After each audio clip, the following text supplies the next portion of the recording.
Hi, everybody. Diana here at Heartfelt Creative. Welcome to another episode of Sew in Common Sunday.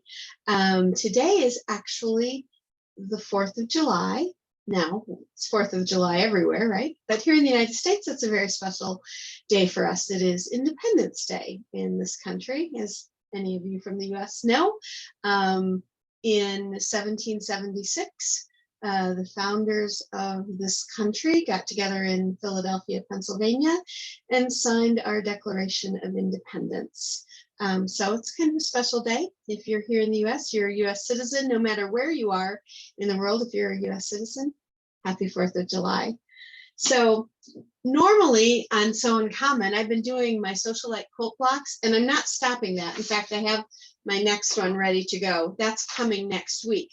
But I'm going to take a little break from it this week because I have something. It's kind of summer inspired, a little. It kind of goes along a little bit with the 4th of July, summer activities, that kind of thing. And so I've been meaning to do it for a couple of months now, but I just thought, hey, let's do it on Sew in Common Sunday today, or do part of it and show it to people. So a lot of you know that I adore Kim Christopherson's business, Kimberbell. I love it. Can I just say, I'll be honest here. When I first heard about Kimberbell many years back now, I thought, it's not for me. It's a little too, I thought it was a little silly. But then I went to an event. I was invited to an event, and I thought, you know what? I was lovingly invited. I'm going to go. So I went, and I found out I love it. I love it. It's not silly. It's fun. It's cheerful. It brings joy. And so I fell in love with this company about 5 years ago now, and I just adore it. So if Kim ever sees this, thanks, Kim. I love your stuff. I love you. You really are the epitome of what women in business should be, I think. So anyway, enough gushing on my part, right? I want to show you something that she came out with. So I've talked before in some of my other videos and things about her new fabric line called Red, White, and Bloom, right? Really pretty. You all recognize it when I show you a little piece here. You all recognize this fabric with the flowers and stuff on it, right?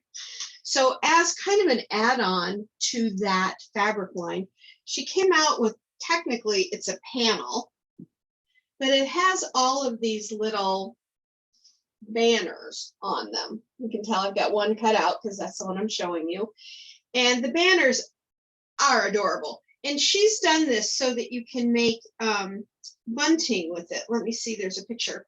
Yeah, you can see it down here on the bottom. So all of the instructions are right along the bottom, and then you put it together as bunting. Well, in all honesty, I'm not huge on bunting myself. I like it. I like to look at it. I just don't really have a place where I would hang it in my home. But the one thing I do hang a lot are like mini quilts, little wall hangings on these little clippy hangers. Let me grab one out of here on these little, yeah, there we go. On these little kind of wall hangings, right? So what I'm doing with them is I'll eventually do all of them, but I'm taking a few of them and making them into little wall pennants, just single pennants to be hung on these. And then I have a little wall space where I like to put small things like that, and I change them out a lot. So now I can hang up several of these little pennants. So like one of them says, "My home sweet home." I'll bring that one up. Isn't that cute? This one, I've got to make this one because this is kind of a spring through summer one. I love that. And that's part of that bloom fabric that I love. One says, "Barbecue time." And then this one. So this one is kind of appropriate for today. Some little firecrackers and fireworks going off on that one.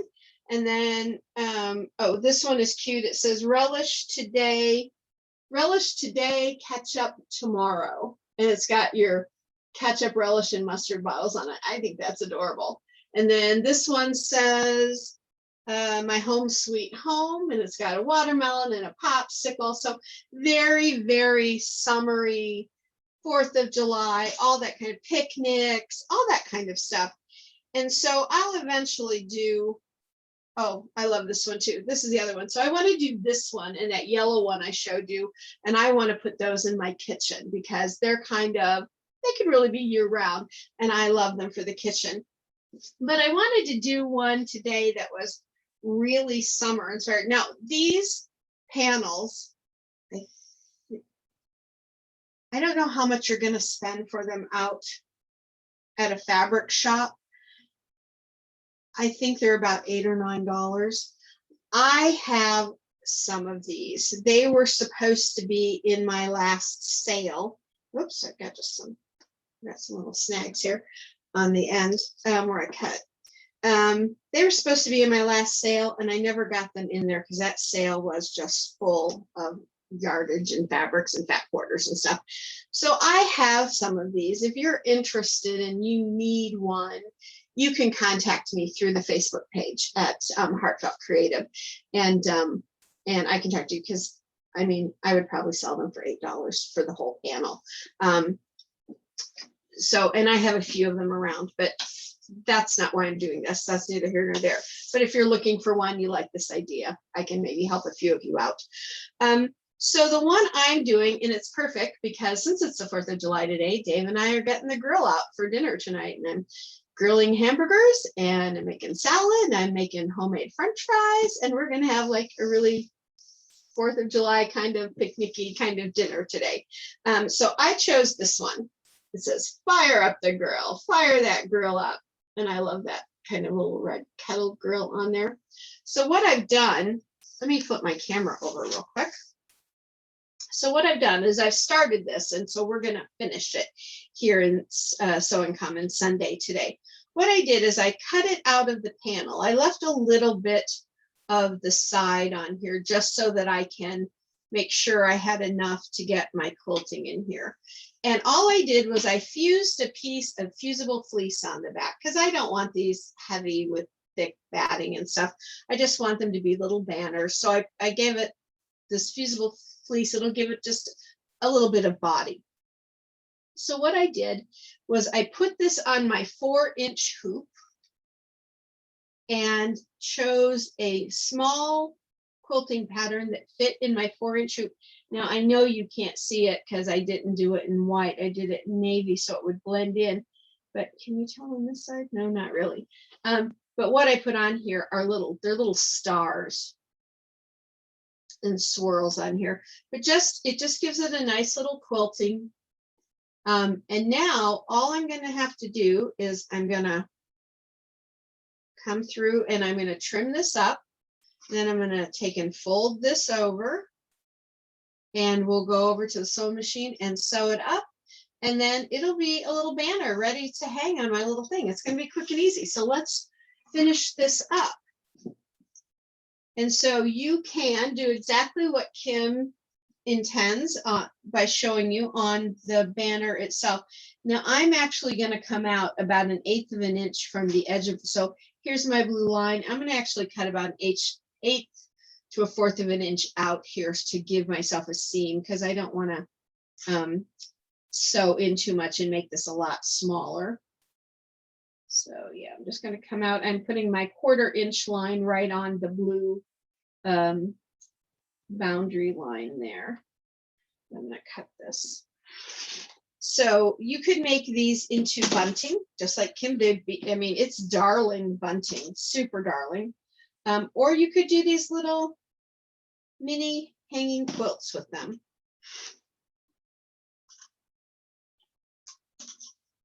Because I really love them. I love this fabric line. I have to say, Kim, every time she comes out with a new quilt, she's been coming out with new fabrics. And they're darling, every single one of them. I've got all of them and I love them. But I would say that this red, white, and bloom with these adorable flowers and the bright yellows, I love yellow. I know some people aren't wild about it, but I love it. I think this is my favorite one. And so when I saw these little panels, I thought, oh, holy smokes, these are so cute. And they just, like I said, they just make me happy to look at them.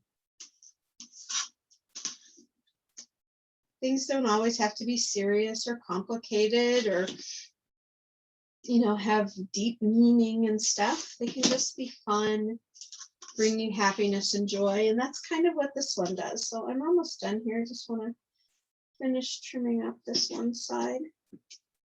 All right, so I've got, over there. There we go. I've got all my little edges trimmed up to 1/4 of an inch around. And this way too, when I sew, if my 1/4 inch happens to be off a smidge and some of this white shows, it's going to be fine. So now I want to come in here and I want to cut back my fusible fleece there.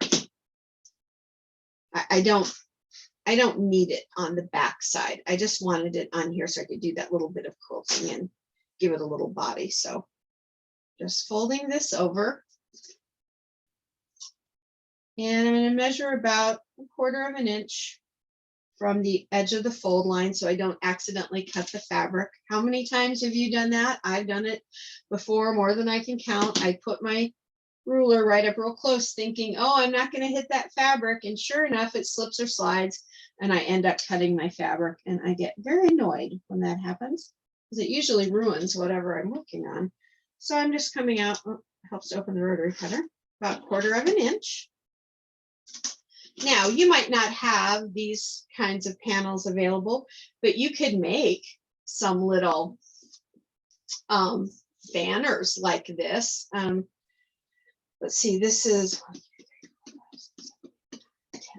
10 inches from here to here. So it's about 11 or so from here to here, but you could make yourself a little, you could do it as a full rectangle. You could do it as an oval. You could make your own cuts and do this kind of thing and like fussy cut a piece of fabric here, or take and put a piece of applique here. Now that would be super cute to applique your own little things on here. And if you are part of my collage forms group, you could certainly do that with some of the appliques that we've been using in the group. Also, I have a video here on YouTube. It's under the winged heart where I show you how to do interfacing applique. You could do something like that, a small one on something like this. So you could do this kind of project without having a pre-printed panel. I just am lucky and have this pre-printed panel and wanted to show it to you because I want to get it done. So all I'm doing now is I'm trying to make sure I'm getting my edges lined up pretty good there. And then I'm going to clip these just because I don't want them scooching around on me. Just going to give a little clip there and a mini clip right there. Now I'm going to just double check my sides over here. Okay. That looks like it's about right. I'm going to clip in here. Clip right there. And are my points together right here? I'm just checking for my points to be together. There we go. And I'll put a little clip right there to hold that in place. Okay, so now all I'm going to do is go over to the sewing machine and I am going to sew. Let's see, I'm going to start. Yeah, I'm going to start on this side. I'm going to sew all the way around to right about here, and I'm going to leave a little gap and then sew the rest of this. Then I'll turn it inside out and then we'll top stitch around, closing that gap, and we'll have it done. So let me flip the camera over to the sewing machine. I'm just using a 2.5 stitch length, and I'm using a light dove gray Orifil thread, which, you know, if you ever have watched any of my videos, you know that's kind of my go-to stitching and piecing. So I'm just lining up here on my 1/4 inch. There we go. And I'm just going to stitch down this line. It's kind of easy because you can see that line. So, you know, instead of just saying getting on that 1/4 inch mark, just use this blue line in here, or, you know, if you have a line on whatever you choose to use, you know, I'm using this to follow, because then I know I'm going to be, my seam is going to be where I want it. If you don't have a demarcation like that, just use a 1/4 inch.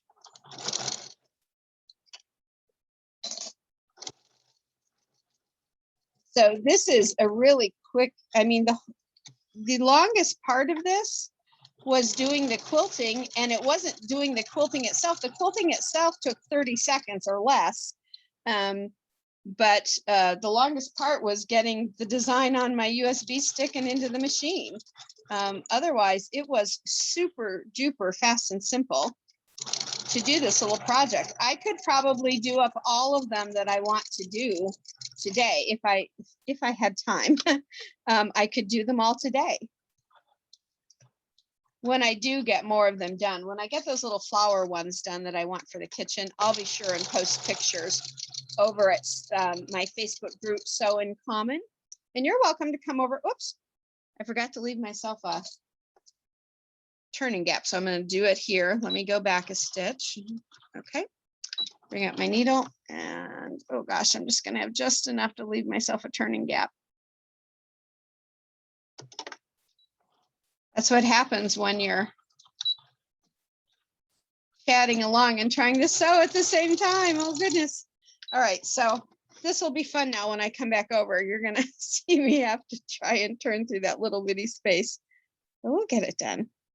But anyway, go on over to my Facebook group, Sew in Common, and join us over there. You can post your own makes, any projects that you make, any quilts that you make, any, banners that you make. And, if you're not a sewer, but you're like a crocheter or a knitter, you're welcome to. That's fine by me. Alrighty, so now I've got my little piece sewn, and I've got a teeny turning gap here. But I want to do a couple little things here. I'm going to flip the camera back over so you can see. I want to take some snips here. And because I'm on this corner and it's going to come out, I want to just snip that a little bit to give that some ease when I turn it inside out. It'll help me get a nicer point there, I think. But I'm not too, on these points here on the corners, I'm going to do the same thing on those. Just give it a little ease there to help poke out those corners. Just make them a tiny bit crisp. I'm not real particular if my points when I turn things out aren't super crisp, but I like them to be, as nice as they can be. All right, so I've got some little clips there. Now here's the hole. That's all I left myself. So I'm going to turn this one inside out. Actually, instead of turning that one out, I'm going to try and get the bottom corner up through here first. And I'm not going to worry about poking out corners and stuff until I get all of this through the hole. And about now is a good time to have your iron turned on, because you're going to need to press this if you do something like this. Okay, well, this isn't too bad. It's coming through pretty easy. If I had batting or the fusible fleece on both sides, I think I would have given myself more trouble there.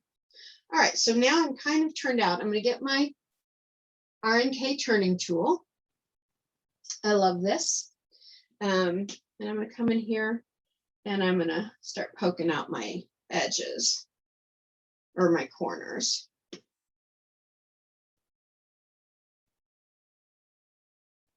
There we go. Oh, see, that came out nicely, real nice. Yep, see those with that little clip, those came out to really nice little points there. All right, so first thing I'm going to do is bring over the ironing mat, the pressing mat. And the first thing, I'm going to come from the back side. I just want to make sure I have all of my edges kind of flat the way I want them. Yep, I don't need to do any more turning with my tool. So I can set that aside. And I'm just going to do a nice press on this back. Now, right here where it's open, I'm not going to press that yet. I just want to get a basic press done on this. I'm just pressing the front. Okay. Now what I'm doing is I am just taking and tucking that under right there where it was open. See how nice and flat that laid? All I had to do, it was trying to go in on its own, so I just eased it in there a tiny little bit. Now I'm going to press right there. I'm going to let it press pretty good. And then I'm going to put my clapper on it because that'll kind of keep it flat. Okay, doke. Yeah, that's real nice. I've got one little piece of thread there that I want to snip out. Yeah, let's get that little guy out of there. Sorry, away you go. Okay, here we go. Oh, isn't that going to be darling? I just love it. All right, so what I'm going to do now is I'm going to go over to the sewing machine again. I'm going to change my thread to a different color. I might change it to straight white because I think a little white outline there would be kind of cute. You could do red. This is a really light, faint blue right here. You could do that. So you could pick kind of any color you wanted to do your outline. And so if you do your own piece and you do applique in the center, choose a color from your applique to do your little top stitching. Now I'm not doing a full 1/4 inch. I'm just going to do about 1/8 of an inch all the way around. And I'm even going to do the top here because remember I sewed this shut. There's not going to be anything running through here because I am using, and you can use any of these little clippers. If you don't have these kind of clipper hangers, I like to buy, I've got little mini, little bitty mini clothespins, and I pin them sometimes. So I could take a wire coat hanger and pin 2 of these on a wire coat hanger with little clothespins. That would be adorable. So you can kind of make up your own hanger very easily for projects like this. So it's going to be on there kind of like that. So I don't need this to be open. All right, so let's just go over to the sewing machine. Change my thread out, and then we'll sew around our top stitching. I'm just going to leave my, I'm leaving my bobbin thread as white, and I would have done that regardless of what color top thread I decided to use because the back is going to be against a wall. So I think I just want to use a white top thread on this. And again, this is, whoop, come back here.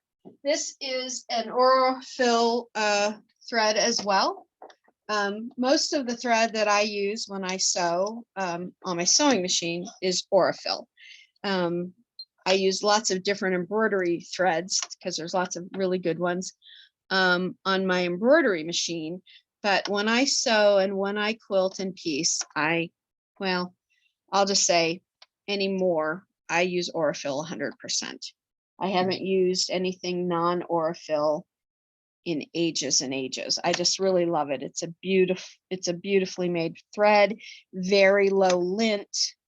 Okay, so where's my little opening? Okay, my little opening is right there. So I'm gonna kind of start on this side. I'm not going to start at the point. I'm going to start up just a little bit from the point, and then I'll come around, and that'll make it look neater on the point rather than having a stop start right there at that point. So I'm just getting my needle where I want it. And it's really still inside this seam, so it's going to close this edge up nicely. And I just left my stitch length at 2.5. However, you could change your stitch length to a 3.0 or 3.5 and make it look a little bit more hand sewn. That would be fine too. If I had thought about it before I started sewing, I probably would have done that. Because when I do quilting, I like it to look a little hand done because that's how I learned to quilt, by doing hand quilting and hand piecing. So I like that look. Now on my quilting on here, even though I did it on my embroidery machine, to be honest, if you looked at it, it looks like it could have been hand done because it's a little bit larger stitch than this 2.5 that I'm doing. So when I do my other ones, I will do a larger stitch length for the top stitching. And I will point that out when I post the picture so folks will know. So I'm right in my corner. stopping there and giving a turn.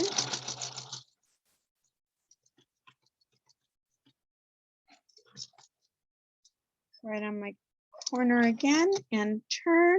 And now before I finish, I'm going to go ahead and go in here and clip off my threads. And the reason I do that is because a lot of times when you stitch past, so I'm not going to go forward and backward here.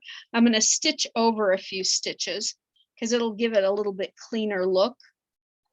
And sometimes when you do that and those threads are still there, they get tangled in there and then it's a little bit of a hassle to get them out. So I just clip them now. Now I'm right on that same line. So you're not even going to be able to tell I've stitched over. And I've stitched over just a few stitches, about 3 or 4. And there, the stitching is done. Let me go back over to the regular camera. Oh, this turned out so cute. I really love these. So it turned out, it's got the little white stitching all the way around it. Let me clip it onto the little hanger here. So I kind of am laying it down to kind of see what centered up looks like with this. There we go. And there we go. And I'm gonna bring it in a tiny bit. Oh, isn't that sweet? Fire up the grill. That's a great thing to do today on the 4th of July. Go fire up the grill. Grill some hot dogs, some hamburgers, steak, chicken, shrimp, whatever you want. Isn't that darling? And these were so literally, if I weren't doing the video where I need to talk about this, if I were just focused on doing this, even with the quilting, I could have gotten this whole thing done in like 10 to 15 minutes. So that's why I'm saying you could do all of these on this panel in a day easily if you wanted to do them all individually, or even if you wanted to follow the instructions on here and make the bunting. I think you could easily do this whole project or a project like it with your own fabrics and stuff in a day. Even if you were doing these and you were putting on your own applique, you might want to get your applique ready and then just go through and do your little banners. I think that would save you a little bit of time. It might be a little more economical in your time, I guess is what I'm trying to say. All right, so there we go. There's a little go fire up the grill banner. And now I was thinking about this. So on the edge of that panel is this little star border on there. So it's just the edge, right? It's not for anything, but I thought, you know what? I could maybe put this like this and cut these into like little strips and then trim it to a certain length and just kind of put it there and let them hang off the bottom of that banner. Just some little scrappy fringe there. And you all know, let's get that out of the way a little bit. I'm all about the scrappy kind of stuff. Or let's see, can I actually get a bow made with this? I'm horrible at bow making. I mean, bad at bow making. But let's see what happens if I try this.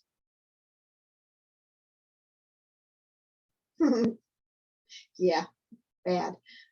Nope, wait, I'm gonna get it. Oh, I got it. Well, it was the first time for everything, I guess. So let me take my little snips over here.